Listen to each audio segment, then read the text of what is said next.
11월 9일 금요일 황장수의 뉴스 브리핑 시작하겠습니다. 아침에 출근할 때까지도 빗방울이 좀 이렇게 때리더니만 이제 비가 멈춘 것 같습니다. 자, 어제 가슴 아픈 뉴스와 참 또 뭐 대단한 뉴스가 하나 있었어요. 33살 먹은 미혼모가 애를 혼자 조부모와 함께 살면서 키우다가요, 제주도로 가서 모텔에서 자살 시도를 하다가 번개탄을 피워서 실패하니까 택시를 타고 한밤중에 해안가로 가서 3살 먹은 아이를 안고 이렇게 죽었습니다. 자살을 했습니다. 추울까봐 담요를 이렇게 끌어안고 뛰어드는 모양인데요. 그래서 애가 먼저 발견되고 엄마도 숨진 채로 또 발견됐습니다. 자, 미혼모가 세상 살기가 얼마나 힘들면 그랬나, 또 애들 데리고 자살하는 것이 옳으냐, 여러 가지 비판도 있을 수 있습니다. 하지만 그 사람의 이 마지막을 잘 모르면서 비판하는 거, 이 사람들의 이 모텔에서의 마지막 식사가 우유하고 컵라면이었다. 그러니까 있는 돈 다 털어서 비행기 타고 제주도에 와서 바닷가에 몸을 던진 겁니다. 자, 문 정권이 내년에 1,000만 명에게 직접 정부가 지원금을 주겠다는데 이런 일들은 이 사회에 늘어나고 있습니다. 과연 그래서 해결될 일인가 의문도 있고요. 그 다음에 우리 사회의 복지 시스템이 정상인가에 대해서도 이렇게 나눠 먹는 식으로 모두가 그냥 갈라 먹는 이런 복지를 우리가 해야 되나, 이런 의문을 가집니다. 또 다른 한편으로는 전직 부총리, 유명한 사람이죠. 강남의 곱창집을 땅을 설렁 옆에 26억을 사들여 가지고 은행에 대출을 한 100억 받아서 4성급 호텔의 실질적인 소유자가 되었다. 그래서 부부가 지분을 가지고 있고 자녀도 그 지분을 일부를 한 5%인가 확보를 했고, 앞으로 그 호텔을 운영하면서 나오는 수익으로 은행 대출금을 갚고, 그리고 이 자녀의 지분을 키워나가면 자연히 그 호텔을 소유한 그 부총리 부부와 자녀 간에 이 서로 간에 이 정리만 되면 상속세를 내지 않고 절세하고 사실상으로 이 재산 이 정려가 가능한 부분도 된다. 그래서 절세의 수법이다. 이렇게 하는, 칭찬인지 찬양인지 부러워서 하는 건지 모를 기사가 떴습니다. 뭐 있는 사람이 그런 식으로 살아가는 부분을 뭐라 할 수는 없습니다만은, 이 제주도 미혼모 사망 기사와 부총리를 지낸 사람이 곱창집 땅 150평, 160, 70평 되는 것 같아요. 땅에 호텔을 세워서, 부티크 호텔을, 이 4성급 호텔을 세워서 소유주가 되었다라는 기사를 보면서 참 마음이 씁쓸했습니다. 자, 어쨌거나 이 사회가 참 약한 사람도 돌봐야 되는데, 가장 약한 사람을 돌본다라는 정권 하에서 비참한 사람들의 이 죽음이 이어지고 있습니다. 오늘 금요 칼럼, 문 정권의 미래에 어떻게 될까? 붕괴 시 필요 접근과 보수 세력의 자세라는 부분으로 강연을 하도록 하겠습니다. 제가 엊그제 그 한국당에 가서 문 정권은 망한다, 망하게 되어 있다, 필연이다라고 이야기를 했습니다. 저도 이 나이쯤 세상을 살다 보면 나름대로 세상을 바라보는 시각이, 눈이 좀 뜨입니다. 왜 그러냐? 하도 저도 이런저런 일들을 많이 겪고 살다 보니까 세상이 대략 어떻게 될 것이다 라는 부분에는 저도 좀 감이 오는 게 있습니다. 그래서 지난 정권 때도 그런 걸 좀 보지 말라고 해도 안 됩니다. 왜? 그럼 뭐 당사자가 바뀌지 않는 한은 누가 뭐라 해서 될 일도 아니라는 겁니다. 자, 그런데 문 정권은 저는 망할 것 같은데요. 엊그제 한국당의 한 포럼에 가서 제가 강연을 했는데 문정권이 망한다고 여기 계신 한국당 의원들이 그 자리를 차지할지 아니게 될지는 별개의 문제다라고 제가 이야기를 했습니다. 그건 제 소신이고요. 지금 이런 자세로는 보수의 문정권의 망함이 보수의 이익으로 돌아오지는 못할 거다. 그렇게 생각합니다. 어제 어떤 사람이 도배를 좀 했어요. 넌 그러고 앉아서 맨날 방송이나 하냐, 길거리로 나와서 투쟁을 하라. 길거리 가서 투쟁하는 게 뭘 대단한 것처럼 하는데 저 엄청 했습니다.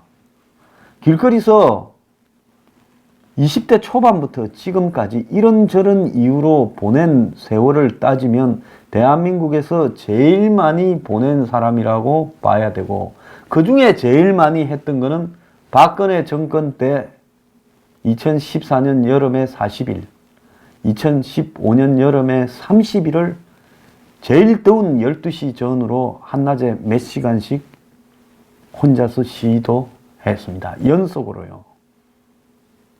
더울 때 35도, 40도 올라갈 때 한 2시간 서 있어 보십시오. 그게 사람이 할 짓인가요? 그래서 요즘 길거리로 나가서 하시는 분들 많으시죠. 열심히 하시고 또 그럴 필요가 있다 봅니다.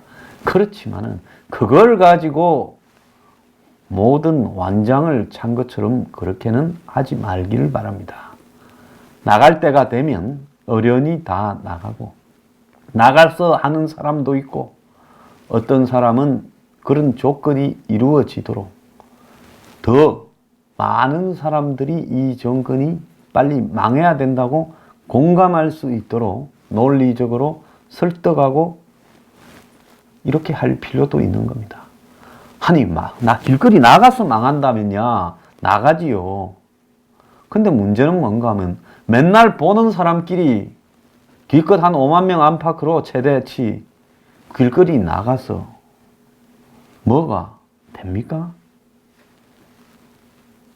그 사람들이 주변 사람들을 50만 명, 500만 명으로 만들 수 있는 그런 환경이 구비돼야 되지. 길거리 나간 5만 명을 나머지 사람들이 경원시하고 이러면 뭐가 되겠습니까? 그래서 길거리 나가는 것이 능사가 아니다. 자, 망하는 것도 때가 돼야 망합니다. 때가 되면 손가락만 하나 탁 찔러도 무너집니다. 때가 되지 않으면 아무리 외쳐도 안 망하는 거예요. 그래서 싸우는 방법은 다양하고, 그러니까 각자 자기가 할 수 있는 방법으로 하지, 길거리 나오라 어쩌라 이런 건 좀 삼가해 주세요. 왜? 내가 알아서 할 거니까. 그러지 않습니까? 여기서 뭐가 제일 문제인 줄 알아요? 보수예요? 솔직하게 자신만이 옳다라고 생각하는 보수 세력의 이 한계가요, 어떻게 보면 문정권을 빨리 보내는데 가장 큰 방해 요인이라는 겁니다. 지금 보수의 여러 가지 컬러들이 있지 않습니까? 자, 우리가 좌파들을 보면 이해를 못하죠. 어제 세종문화회관 앞에 계단에 앉아서 엊그제 김정은 위원장 빨리 오시라 하는 백두칭송위원회 했다라는 그 잡친북 좌빨들은 저는 이해를 못합니다. 좌파라도 저 정도 가버리면 그건 좌파도 아니죠. 미친놈들이죠. 그런데 문제는 뭔가 하면 이 보수의 안에서도 솔직히 말하면 굉장히 컬러가 다릅니다. 저거가 다 옳다예요. 어떤 문제를 놓고 이 안에서 서로 원수 보듯이 하고 편을 가릅니다. 자, 문재인을 보내자 해놓고 문재인을 보낼 자격이 있는 사람 성골, 진골, 육두품 구별합니다. 그러면서 자기하고 컬러가 다른 사람들을 옛날 일을 가지고 비판을 합니다. 자, 그렇게 가려가 니도 안 되고 니도 안 되면 문재인 보낼 자격을 갖춘 성골은 처음부터 탄핵을 반대하면서 길거리로 가서 태극기 들었던 분들밖에 없지요. 그러면 제가 말씀을 드립니다. 그분들만 열심히 하십시오. 자격 안 되는 사람들은 뒤로 다 빠지겠습니다. 자, 그분들 열심히 해서 그렇게 할 수 있겠습니까? 문제는 뭔가 하면요. 솔직히 말하면 문재인의 문제라기보다 문재인은 망합니다. 제 장담합니다. 문재인의 문제가 아니라 보수 내부에 문재인을 정리하고 넘겨받을 수 있는 그런 자질이 있는가에 대해서 우리 스스로가요, 좀 반성도 하고 고민도 하고 또 자세도 바꿔야 되죠. 저보고 뭐라 그러는데 관상을 좀 보십시오. 제가 누가 뭐라 한다고 말을 들을 사람으로 보입니까? 학교 다닐 때 선생도 감당 못 했고 교수도 감당 못 했고 우리 아버지도 감당을 못 했어요. 제가 누구 말 안 듣는 사람입니다. 그래서 누구 말 듣기 싫어서 그거 다 하는, 내 정치판에 안 갔던 것도 아니고 다 하는 아부가 하나 안 돼가지고 정치판에 그만둔 사람 아닙니까? 그리고 어디 줄 안 서잖아요. 그런데 저보고 이 무슨 댓글 달고 욕한다고 제가 말을 바꾸고 굴복을 하겠습니까? 그러니까 사람 봐가면서 할 필요가 있다. 또 사람은 다 자기 관점이나 사고가 다를 수 있다. 큰 관점에서 필요하다면 나머지 관점은 무엇을 우선시할 것인가라고 보고 하지 말아야 될 말은 안 해야 되는 겁니다. 자, 굳이 모든 것을 가려서 하고 싶다면 자신들이 그야말로 성골이라고 생각하는 사람들만 하시면 돼요. 진골성골들만 모여서 하시면 되는 거예요. 그럼 저는 육두품도 안 되고 솔직히 말하면 그냥 말 타고 왔다가 총 한번 쏘고 가는 사람에 불과하니까 스트레인저죠. 서부의 이방인처럼요. 그 스트레인저한테 뭘 그리 요구를 하십니까? 자, 문정권이 지금 이번 주 들어서 지지율을 보면 리얼미터 55, RN서치 54, 리서치뷰 51 이래 나오고 있습니다. 6주째 떨어졌다. 평양 갔다 온 이후에 계속 떨어지고 있다. 근데 매일 많이 안 늘주죠. 1, 2%나 0. 몇 프로 이렇게 매주 늘줍니다. 참 여론조사하는 인간들도 보면 기술적으로 살라미로 잘라서 조금 늘렸다가 평양 가거나 판문점 선언하면 확 올리고 또 김정은이 오면 한 20% 올려야죠.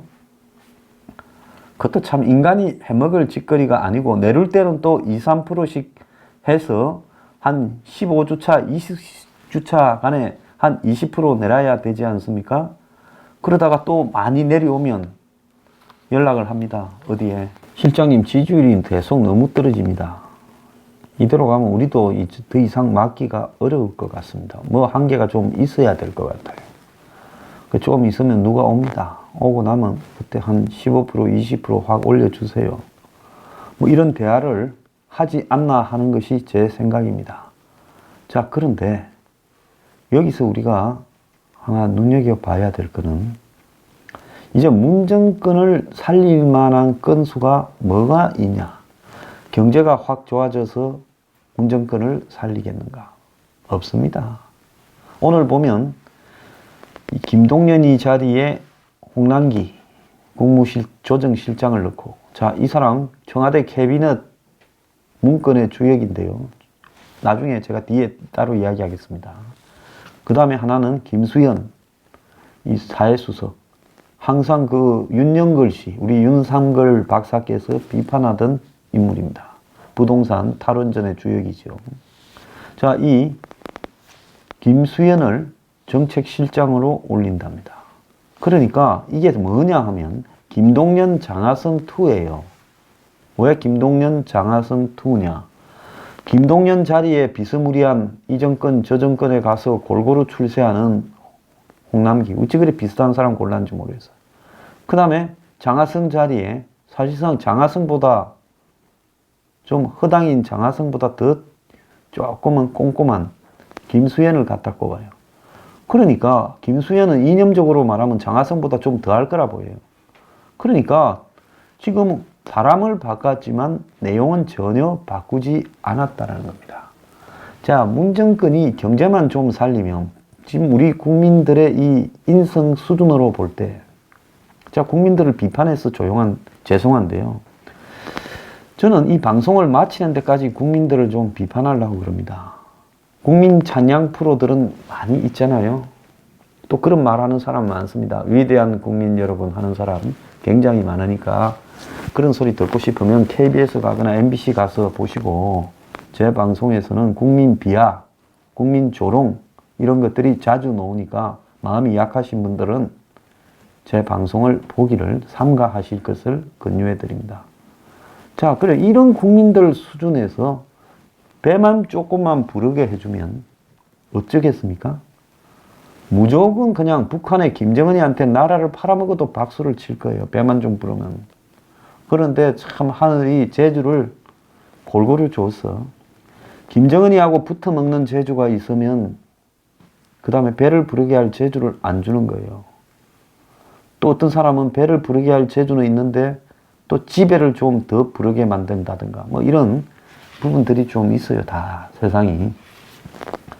그래서 지금 이 정권이 배를 못 부르게 하기 때문에 나머지 부분은 다 욕을 처먹게 되어 있다는 겁니다. 제 방송에서 가끔 비속어가 등장하는데요. 솔직히 저도 사람인 이상 우한 이야기로 욕을 드시게 되어 있습니다. 이렇게 말을 하면 듣는 분도 그게 좋으십니까? 어떤 분은 황 소장은 좀 표준말을 하고 또 욕을 좀 사투리를 쓰지 말고 욕을 좀 안 하면 좋을 건데 그 사람 영 무식한 사람은 아닌 것 같은데 왜 말을 저리 할까 이러는데요. 저는 제가 쓰는 이 사투리가 제가 나이 20살 때 서울로 올라왔습니다만은 지금 서울에서 35년을 살아도 제 네이티브 이 스피커 이 소리를 바꾸지 못합니다. 어느 동네 사람들은 서울 올라오면 1년 만에 서울 사람 되더만요. 근데 저는 서울 와서 35년을 살아도 서울 사람이 못 돼서 그러니까 이해를 하십시오. 일부러 사투리 쓰는 게 아니라 교정이 잘 안 됩니다. 여러분이 좋아하는 신성일 씨도 돌아가실 때까지 사투리가 심해서 젊었을 때는 전부 전성기에는 성우가 더빙하지 않았습니까? 저는 더빙할 성우도 없으니까 사투리 좀 쓰겠습니다. 자, 그 다음에 이 욕설 부분은 제가 뭐 심한 숫자 욕은 안 하고 그 다음에 무슨 뭐 계열이라든지 뭐 이런 이야기는 안 하지만은 저도 욕을 좀 해야 될 때는 하겠습니다. 뭐 욕 때문에 문제가 되더라도 좀 할 수밖에 없어요. 이해를 좀 해주세요. 저도 이 스트레스를 좀 풀지 않으면 떠들면서 저도 정신병 걸려서요. 좀 이따 김석범 원장한테 가야 돼요. 그러니까 이야기를 좀 이렇게 감안해서 들어주셨으면 좋겠습니다. 어쨌거나 하도 이 정권이 욕을 처먹는 부분은 경제에서 어쩔 수 없는 거예요. 못 벗어날 거라 봅니다. 그 다음에 공정성, 기회균등, 정의를 이야기했지만은 이것이 이제는 눈뜸이 터지듯이 그러지 않다라는 것이 곳곳에서 나올 거예요. 얼마 전에 문펜이라고 하는 조직의 이 카페지기가 뭐 코레일 유통, 그거 옛날에 보면 홍익회라고, 여러분 옛날에 어릴 때나 이래 서울로 갈 때 지방에서 보면 차에 뚜루룩 밀고 가면서 기차에 이 뭡니까 실로 이렇게 꾸러미 했는데 계란 넣어가 팔던 사람 뭐 이런 게 홍익회고 지금도 있기는 있죠. 그게 이제 홍익회입니다. 그 재산이 좀 있고 해서 뭐 기차 안에서 파는 거 얼마 되겠습니까만은 재산 땅이 좀 있고 그래요. 그래서 그 홍익회의 사회이사로 문펜이라고 하는 그 문카페 카페지기가, 이 사람은 인천에서 입시학원 했답니다. 근데 코레일 유통이 하는 일 중에 보면 무슨 뭐 카페나 판매점 같은 거를 하죠. 역사 내에 편의점. 그러니까 인터넷의 카페지기를 카페를 관리하는 코레일 유통에 사회이사를 시켰으니까 적임자입니다. 그렇습니까? 인터넷 카페지기가 코레일 유통에 편의점이나 카페를 수백 군데 관리하는 이 코레일 자회사의 비상임 이사로 회의 몇 번 가고 1,700만 원 받는데요. 자, 뭐 정권 잡았으니 지 맘대로 하는 거는 좋은데요. 자, 공수부대 출신다운 스케일이다. 낙하산의 스케일이. 과감하다. 뭐 했어요? 입시학원 했습니다. 자, 입시학원 했다. 근데 지금 그 문평 카페지기 아닙니까? 예. 제가 제일 열심히 잘하지요. 아, 그러면 카페 관리하는 저 고레일 비상임 이사 가면 되겠네. 내려가십시오. 뭐 이런 거 아니겠습니까? 자, 그래서 공정성 없지요. 이미 지금 비정규직의 정규직 하에서 공정성이 없는 게 다 드러나 버렸습니다. 그것만 없습니까? 기회균등도 안 주지요. 그래서 이 정권의 위선은 이제 젊은 층에서 상당히 폭로되어 가서 20대 지지율이 지금 반대가 더 많아지는 지경까지 가고 있습니다. 자, 그런 상황에서 문 정권이 경제도 안 좋아 공정성도 없어. 그러면 지금 지지율을 유지할 수 있는 유일한 거는 김정은이 만나거나 정상회담 하는 것밖에 없는데, 북한하고. 자, 안 그러면 북한의 핵이 해결되는 부분인데, 핵이 해결될 리는 만무하고, 문재인을 구출할 유일한 수단은 김정은이가 서울 오는 것만 남아있다는, 다시 북한 갈 수도 없잖아요, 그 전에. 자, 그러면 문 정권은 지금 미국이 미북 회담을 취소해버려도 길을 쓰고 김정은을 연내 방한을 시켜서 국회에 세워서 김정은 이벤트를 하겠는가? 지금 그것만 남아있어요. 근데 중요한 거는 뭔가 하면, 경제가 조금 더 나빠지면 이제 북한 문제에 대해서도 사람들이 돌을 던지기 시작한다는 거야. 배고파 죽겠는데 북한에 맨날 퍼주고 김정은이 데리고 와가지고 이 뭐 하는 거고 그만해라. 이렇게 되게 돼 있다는 겁니다. 그래서 배 부를 때 김정은이 타령도 통하지, 배가 고파졌는데 김정은이 타령하다가는 잘못하면 맞아 죽을 수도 있어요. 왜? 내 배가 고픈데 김정은이 배 채워줄 수는 없다. 이미 김정은이 배 많이 부르잖아. 이렇게 되는 겁니다. 그래서 이 정권이 경제를 살리지 못하면 북한 카드를 가지고 김정은이 카드를 휘둘러서도 성공하지 못할 걸로 저는 보고 있습니다.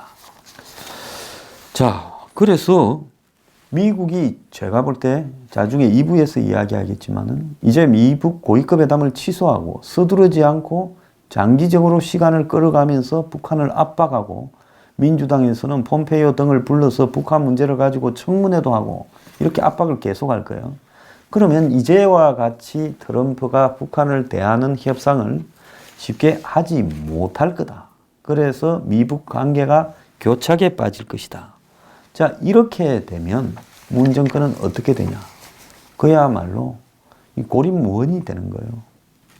자, 그런 상황에서 지금처럼 계속 북한 편에 서서 미국을 엿먹이는 행동을 하게 된다면 미국은 아마 문 정권에 대한 보복을 할 거라고 보고 있습니다. 자, 그런 상황에서 미국의 경제 보복이 한 방 내려오게 된다면 문 정권은 이 경제 위기에서 손을 들어버리는 상황으로까지 몰려갈 수도 있어요. 자, 이런 상황에서 출구가 있냐? 없습니다. 그러니까 문 정권은 지지율이 내려갈 수밖에 없고, 또 자기들이 쉽게 할 수 있는 것은 적폐청산이겠죠. 또 다른 비리를, 전 정권들 보수의 비리를 이렇게 까 뒤집어서 타도하자 이렇게 갈 수밖에 없는데, 자, 이런 것이 통하겠느냐? 배가 고픈데 통하지 않을 거라고 저는 보고 있습니다. 자, 이 정권은 지금 점점 비자유주의 반민주적 정권으로 가고 있습니다. 흔히 민주주의가 어떻게 파괴되는가 하는 책에, 또 여러 교과서에 보면 민주주의 파괴의 징후를 이렇게 진단하고 있습니다. 기성정당과 정치인들이 포퓰리스트와 손잡는다. 지금 민주당이 포퓰리스트 문재인과 손을 잡았죠. 저는 문재인, 임종석은 좌우를 떠나서 일단 포퓰리스트는 맞다고 보고 있습니다. 그 다음에 정치인들이 경쟁자에게 반국가 세력이라는 낙인을 찍는다. 지금 적폐청산이 그 낙인이지 않습니까? 계엄문건 그 부분도 그렇고 5.18 성폭행 문제도 그런 요소가 없지 않아 있습니다.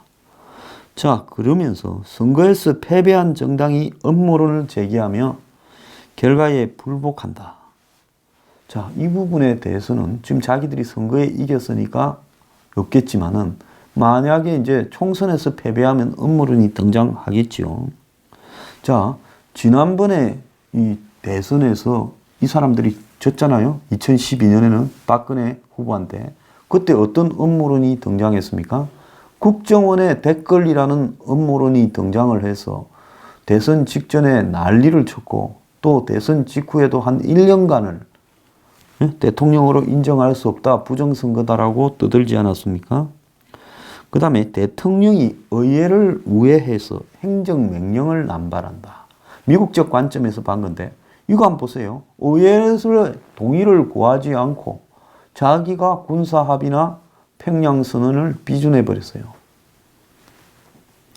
그 다음에 임종석을 그냥 너 정상회담 준비위원장 해라. 정상회담 결과 이행 점검위원장 해라고 막 던져주고 국정원은 뭐 간첩 잡지 말고 대북 뒷구멍 파라고 이렇게 하고 기무사 막 이름 바꿔서 해편해버리고 그렇게 하죠. 자, 정부가 국가기관을 여당 인사로 채우고 명예훼손 소송으로 비판적인 언론의 입을 막는다. 지금 가짜뉴스 소동을 벌이고 낙하산으로 쳐받고 똑같잖아요. 그래서 민주주의를 파괴하는 행위를 이 민주주의는 어떻게 파괴되는가라는 책에 나온 대로 문정권이 하고 있어요. 책대로 보자면 이 문정권은 지금 민주주의를 파괴하고 있다는 겁니다. 경제난을 초래하면서 한편으로는 민주주의를 파괴하고 있다라. 저는 그렇게 지금 결론을 내리는데요. 자, 결국은 문정권이 망할 때 권력 운영의 인적 풀이 매우 협소해질 겁니다. 지금도 이 정권은 박근혜 정권을 욕을 하지만은 박근혜 정권 때 인적 풀이 협소해지면서 마지막에 정권이 망해가도 누구 하나 구원하지 않고 지켜봤잖아요. 자, 협소한 인적 운영이 그런 걸 초래했는데 이 정권은 박근혜 정권만큼 아니 더 협소하게 운영하고 있다. 그 다음에 교조적, 배타적, 이념적 가치에 매몰되고 있다. 지금 친북이라는 북한이라는 가치에 눈이 멀어가지고 비핵화는 관심도 없고 종전선언이나 대북 지원을 해주려고 하는데 어떻게 이런 이념의 몰두를 저렇게 심하게 하는가는 우리가 모르는 비밀이 세월이 좀 지나서 드러날 거라고 보고 있습니다.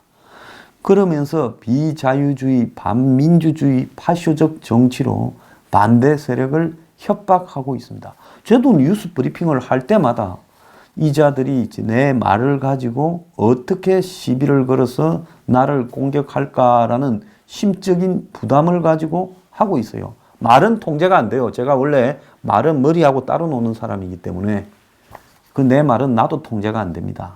그런데 이 사람들이 내 말을, 내 입을 통해 나간 말을 가지고 시비를 걸지 않겠느냐 하는 부담은 있어요. 그렇지만 영향은 안 받지요. 왜? 내 머리하고 말은 따로 노니까.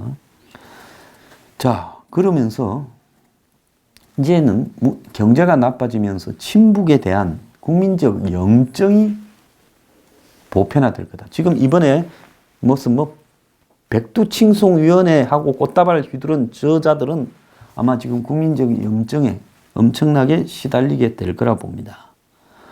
그 다음에 이 경제적 무능이 차원을 넘어섰다. 그리고 이제 지지율이 한 30%, 20% 떨어지면 부패가 폭로됩니다. 처음에는 절대 부패 폭로 안 돼요. 왜? 힘이 있으니까 다 아는 사람도 입을 닫아요. 근데 정권이 이제 힘이 쫙 빠지면 기자를 만나거나 아마 저희 뉴스 브리핑에도 올 겁니다. 와서 이런 비리가 있었어요 하면서 태양광이고 뭐고 터져 놓을 거예요. 자, 그래서 정권 운영이 저는 어려워질 거다라고 보고 박근혜 정권이 자신들은 박근혜 정권을 무너뜨리는데 4년이 걸렸지만 이 정권은 4년이 가겠는가? 전 가지 못할 거라고 봅니다. 마지막으로는 그렇다고 문 정권이 그렇게 무너진다고 그것이 보수의 승리가 될 것이냐? 지금으로는 아니다라는 겁니다. 보수 정당이 정당 같지도 않고요. 솔직히 말하면 보수 지지하는 국민들도 이 보수의 개념이나 그 다음에 이 정확한 보수의 방향에 대해서 설정이 잘못되어 있는 부분도 있고, 더 나아가서 보수라고 하는 가치를 설파하는 사람들 중에도 그 사람들, 국민들을 호도하는 사람들도 있다고 보고 있습니다. 그렇기 때문에 이런 일들이 벌어진다 하더라도 이 보수 세력이 각성을 하는가, 우리한테 달린 문제이지, 문 정권이 뭐 잘 돼 나가서 무슨 보수가 당하지 못할 거다 걱정은 저는 전혀 안 해요. 다만 입에다가 밥을 떠넣어서 먹이려고 해도 머리를 흔들고 있으면 정신 박야가처럼, 그러면 넣을 수도 없어요. 입에 떠먹여서 넣고 싶어도. 그러니까 우리가 정말 크게 각성하고요, 진짜 올바른 이 시대의 보수의 가치가 무엇인가, 과거에 대해서 반성하고 고민을 해야 된다. 이 말씀을 드리고 싶은 겁니다.